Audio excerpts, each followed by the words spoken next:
Time with Herman and Sharron. All right, us. here we are, Sharron.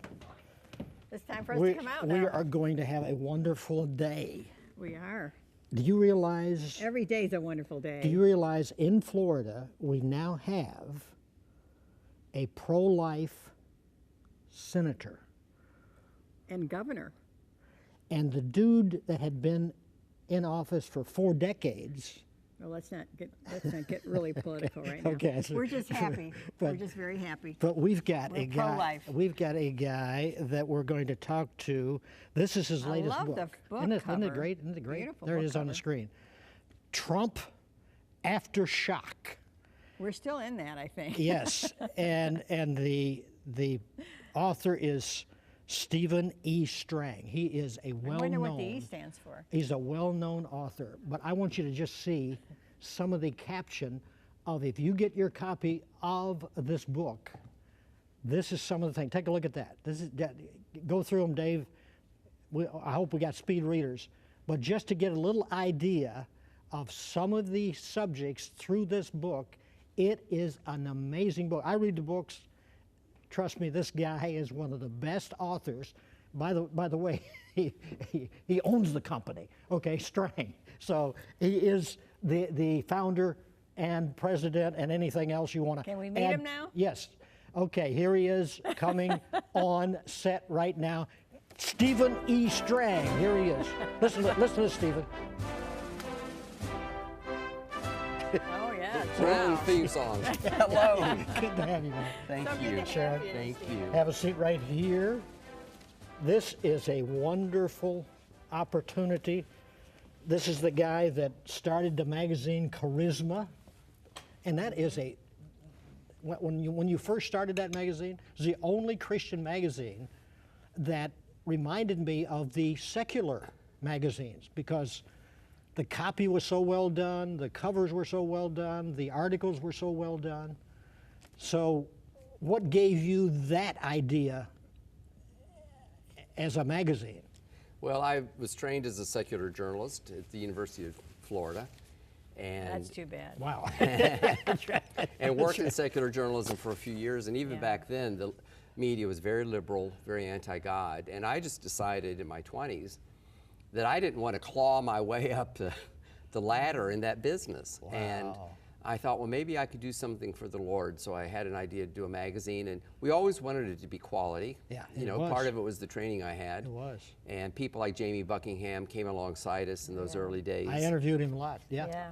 He was a great man. Yes, he and was. you know, you mentioned our senator, our former senator, or soon-to-be former senator, Bill Nelson. Did you know that Bill Nelson was in Jamie's church? I didn't doubt that a bit. And back in the day, you know, Well, I guess it's Can you imagine he was for partial birth abortion? not always. He used to be pro-life, but like a lot of Democrats, to stay. Yeah. I mean, they basically kick you out of the Democratic Party if you Yeah. come across the street. He just, over time, he just evolved. I believe that Bill Nelson is a good man, but I did not vote for him because of those things. I And know, Jamie I would know. be rolling in his grave if he knew. Wow. Yeah. Let me Sad. tell you, Dave, get a shot of Stephen E. Strang. He's the CEO and founder of Charisma Media. He was voted by the Time magazine as one of the most influential evangelicals in America. He has traveled to more than 50 countries and has interviewed 4 United States presidents.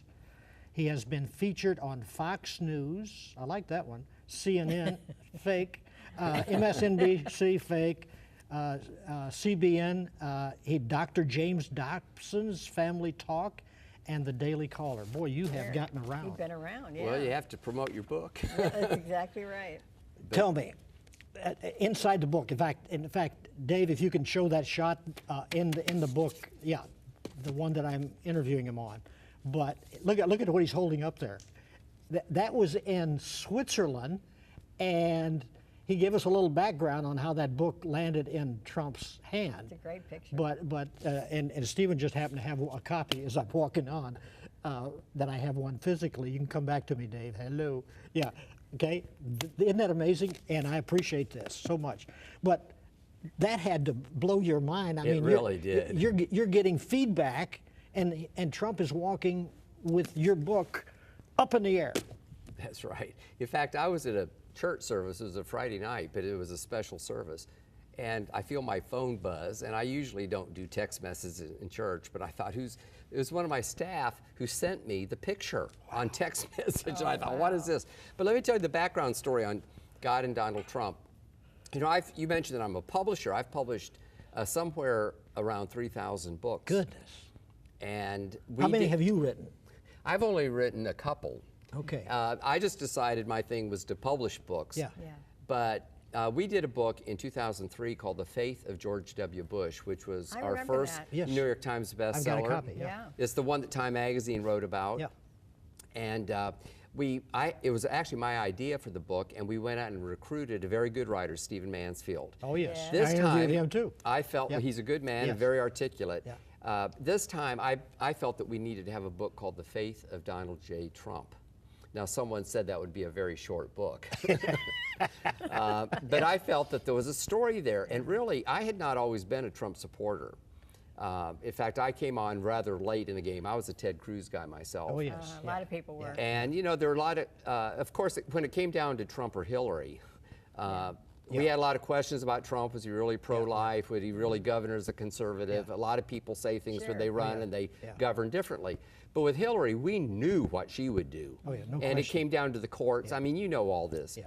But there was another story, kind of a spiritual angle. The secular press, the fake press as you talk, they don't talk about it at all. They don't even understand it. Even most of the Christian press doesn't talk about it. But there were prophets, you know, we would call them charismatic prophets, probably people you know, like Chuck Pierce, Kim Clement, Lance Wallnau, who predicted that Donald Trump would be president. And Kim Clement, it was in 2007. Some of it was a little bit symbolic. God was going to play the Trump card and all.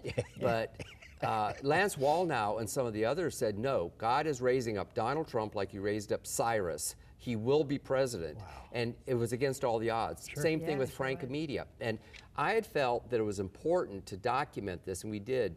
First of all, online, with articles online, and then in Charisma magazine. We did a big story on the election. We tried to do it from the Christian point of view. Yeah.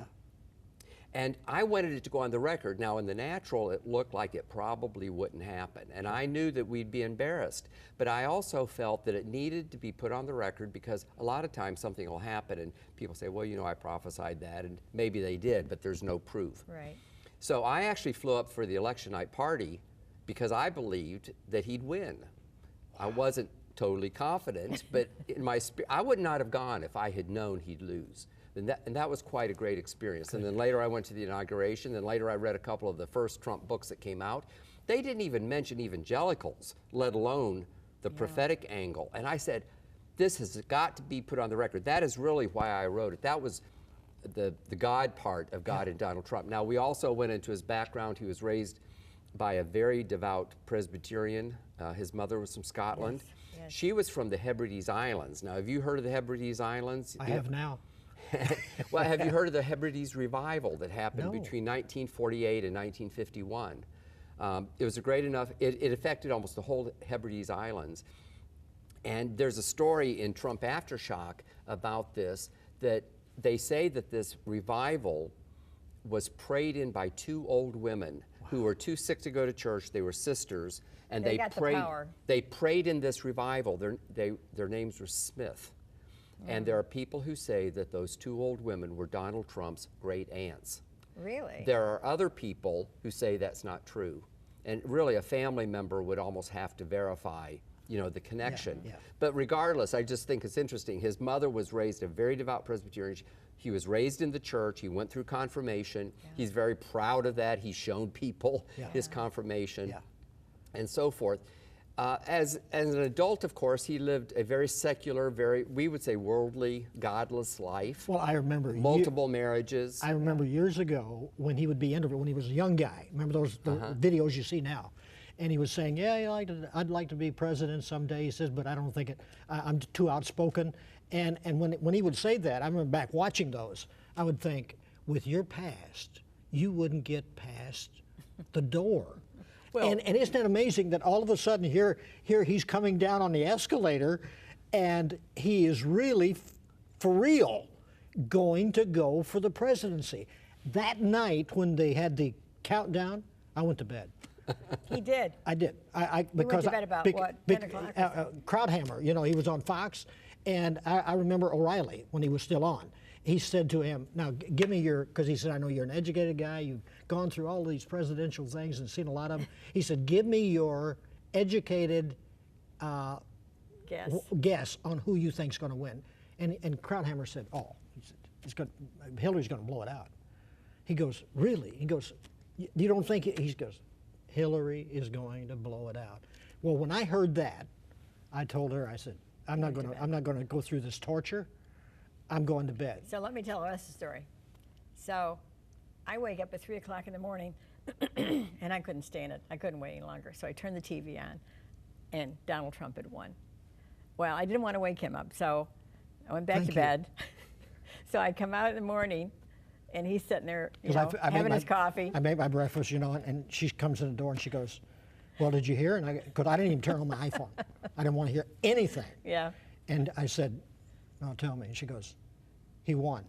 And I mean, he had the biggest. I mean, but I mean, that was like a God thing.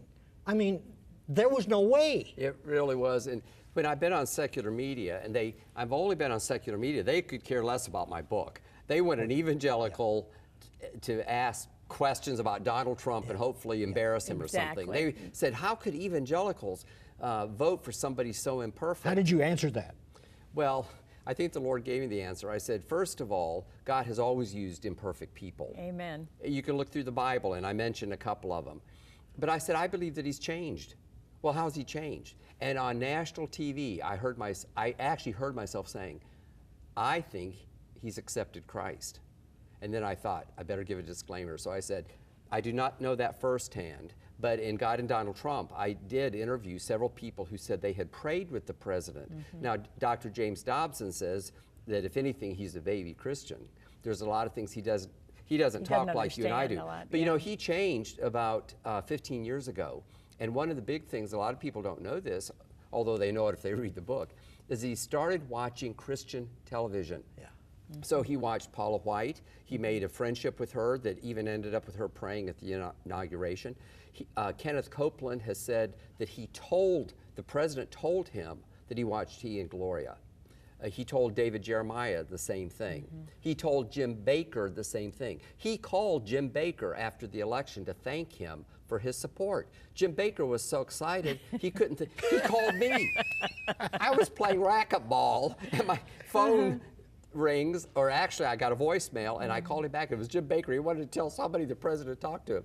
And later on, when the president called me, I had the same reaction, although I didn't call Jim Baker back. I probably should have. Wow. But the Lord gave me opportunities to witness. I said, listen, the whole essence of Christianity is forgiveness. Yeah. And if he says that he was wrong and he asked for forgiveness, and they were talking about Stormy Daniels, remember that controversy? Oh, yes. Of course, the president says that it's not true, and I believe him. But regardless of if it's true or not, I told them, I said, everybody who's accepted Christ has something in their past they would not like to be on the front page of the newspaper years later. We understand that.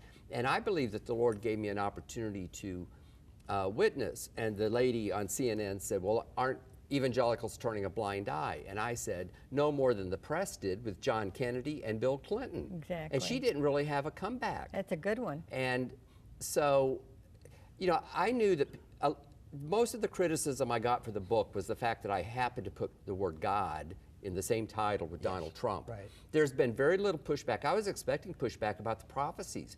I mean, there are a lot of Christians that don't believe that God still speaks.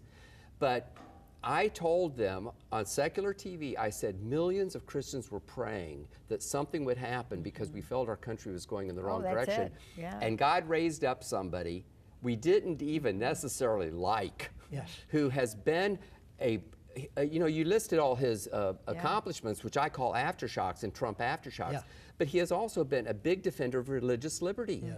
And the fact that we ought to be able to live out our faith without being sued because we don't go along with a far left or gay agenda. At our ages, we remember what America used to be, and what I would see in Donald Trump is that he wanted us to get back to that America that we grow up in. Or I would say even farther back than that. Yes, we would all like to go to a more innocent America that we remember. The Reagan days. Well, I would say even further than the that, Eisenhower days. Yeah. Exactly, that's what I Father remember. Knows Best and all those shows on TV. Yeah. But really, it's going back to our founders. Yes. I know. Our founders who founded this country on Judeo-Christian principles, separation of church and state, give us liberty, freedom of the press, freedom of worship, freedom of religion, all those kind of things. Because we're getting away from that. Our country has been drifting left for at least 60 years. Oh, absolutely. And maybe, really it started in the 30s, Yes, that's and it right. was slowed down by World War II, and then picked up in the 60s again. I mean, I deal with all this stuff in Trump Aftershock, because we deal with the culture, what's happening, what is God saying, all of these kinds of things. You compare Donald Trump with Winston Churchill? I did, and also Patton, and for a couple reasons. One is saying that God uses imperfect people. Yeah. Patton was very imperfect, but yet the battles that he won, the Battle of the Bulge and some of those were pivotal in our winning World War II. And Battle of the Bulge was during winter, it was snowing, it was foggy, they couldn't do anything. He ordered his chaplain to write a prayer. Now, at your or my church, they don't write prayers. Right. We pray like, with our hands on somebody like that. And then he ordered his soldiers to pray the prayer. And the fog lifted and they were able to go to battle. And God used him. Now, with Winston Churchill had a sense of destiny from the time he was a teenager, that God had somehow prepared him to save Western civilization. And really, if the Nazis had won, can you think of how different? Well, for one thing, I would have never been born because my father was in the war, and I mean, life would have been entirely different. In a sense, Winston Churchill almost single-handedly turned things around in Britain, and there's been movies made about it. The recent movie is a magnificent movie, in my opinion, telling the story. And in a somewhat similar way, I believe that God has raised up Donald Trump, this very, very unlikely person, who has become a strong champion for Israel. Look at what he's done for Israel. He's loved more in Israel than he is in America. He actually promises and keeps his promise. That is a character attribute that very few politicians have. And when his critics cite all the character flaws, his tweets or whatever they happen to be criticizing that day, they overlook that he keeps his promises, and it seems important to him. Don't you think it's because he isn't a politician? Bingo. I agree with you 100%. And we needed somebody who is an outsider. He doesn't play the game. He doesn't care about the game. And he doesn't care about their money that they're going to give on the next election. That's exactly right. And we needed a total outsider. Who would have thought? Not me. I was a Ted Cruz guy. But I was for Ted Cruz because Ted Cruz is so strong. Yeah. But Trump has proven to be much stronger. Now, why, in your opinion, I mean, evangelicals are staying with him. And the media, as you just pointed out, they do not get it because they felt that if you said even the word hell, they would leave you. What causes them to stay? I mean, with all of the junk that comes out, all of the video that's come out, every comment he's ever said, they stay. Well, it's like I said before, a lot of this stuff is from a long time ago, and because we know what is the alternative? And, really? There are some evangelical never-Trumpers, and I interviewed a couple because I wanted to try to understand it in my book, Trump Aftershock. And basically, they're from kind of like the leading church downtown, and, they have this idea of what a Christian should act like. Yeah. Now, I think that Donald Trump is very empathetic. There are many stories. He cares about people. But, he also cares about making the border secure. And so these people say, well, you got to care about all these people. Well, he does care. All this foreign aid and everything else that we give to Mexico and all these other countries. But it's like if they don't follow a certain stereotype, then it's just out. And I think that It's born the again. political script. That's exactly right. And Christians understand there's something deeper and kind of sense that somehow God is in it. And that's kind as I've traveled around, as I've talked to a lot of people, you know, I've met a lot of people who've read the book, of course, and who give me feedback. And I have found that even nominal Christians feel that there's something about Donald Trump that is somehow God ordained. You interviewed, in fact, it's extensive in the book, James Dobson. Yes. About the fact that Trump is not your normal evangelical kind of God-fearing kind of guy. How did that interview go? Because James Dobson is pretty opinionated. You're right, he is. And it was his, in my opinion, it was his support. He was also a Ted Cruz guy. Yes. And when he kind of gave the nod, of course there were some others, Jerry Falwell and Robert Jeffress, but when he kind of gave the nod, a lot of people went. In the interview that's in Trump Aftershock, he says more or less what we've been talking about now. Yeah. He had interviewed me for the first book, and so, in fact, I had interviewed him for the book, and then he had me on a show, and so I knew he felt this way, and so we interviewed a lot of people to try to get their perspective, you know, again, put it on the record. And you're talking about the conflicts between contemporary culture and issues of faith. So that's what it's all about. Yeah. It is not left versus right. It's not Republican right. versus Democrat. It's the culture, and by the culture, I'm talking about the godless culture, Right. which is getting worse and worse and worse all the time in matters of faith. So it's really against right and wrong, good and evil. Because what does the culture say? You can sleep with anybody you want to. You can take any substance that makes you feel good. And if you wake up and you don't feel like a man, you can be a woman. Or whatever. I mean, who would have thought? When we were children, who would have know. thought I that people know. would even think this way? Right. And the Bible, the Word of God, the values that we call Judeo-Christian values, because it's, you know, the Old Testament and the Christian New Testament. Make that statement on CNN and see what they tell you. I mean, they will come back like a lion. But you know what? It's a free country. We all have a right to believe what we. But there gets to be this groupthink, and I'm hoping that books like mine, God and Donald Trump, and also Trump Aftershock, will at least show that there's rational reasons on the other side. Yeah. And it also helps people who support Trump to understand, because you know we all consume the media, and you can't watch all that junk without at least making you have a few question marks in your mind, or how does all, I mean, even your questions are kind of along that line. But I hope my books help people to understand this very interesting, very different president. In fact, you say this book comes from a Christian worldview. What is that different than what we normally experience? Well, we normally have a secular worldview. In fact, secularism is a type of religion, It is a not religion. recognizes that. And people get as upset and riled up about their secular point of view as Protestants and Catholics ever did in Europe. That's right. Back in the day, or other religions get all riled up about things. It's a religion, it really is. That is the struggle, and I talk about it. There's a whole chapter in which I interview Christian leaders, and we talk about the fact that it's a spiritual struggle. We wrestle not against flesh and blood, but against principalities and powers. And there's a struggle going on in our country. It's going to take more than a president. One president can't turn. It's the church has to really wake up. And So he's not the answer. God He's not is. the answer, but God is using him as part of the answer, in my opinion. Yeah. It's like the progressives are really anti-religion. They go together. In other words, they want a secular society, and so anybody that has a religious or biblical background, it's almost like they make fun of you.